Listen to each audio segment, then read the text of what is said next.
তুমি সেই কল্পনা যার প্রেমে পড়েছি আমি বহু আগে।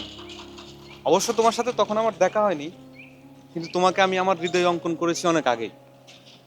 যেদিন থেকে আমার এই হৃদয় প্রেম বুঝতে শিখেছে, ঠিক সেই সময় থেকে নির্ধারণ করে রাখছি আমার ভালোবাসার মানুষকে আমি কল্পনা বলে ডাকবো। তুমি কি আমার কল্পনা হবে? আচ্ছা, তুমি কিভাবে ভাবলে যে আমি এত সহজে তোমার ভালোবাসা হতে যাব? তুমি এত সহজে আমাকে ভালোবাসবে না। তোমার হৃদয়ে এখন আমার জন্য শুধুই ভালো লাগা। সেই ভালো লাগার প্রত্যাশা থেকে আস্তে আস্তে ভালোবাসার জন্ম হবে। ততক্ষণে আমি তোমার হৃদয়ে মাকড়সের মতো জাল বুনে ফেলবো। তা জানি না, তবে বুঝতে পারছি তোমার কথায় একটা নেশা আছে।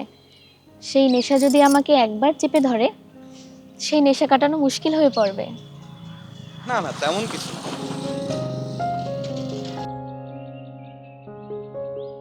আচ্ছা, একটা কথা বলো তো, তুমি কি সিগারেট খাও?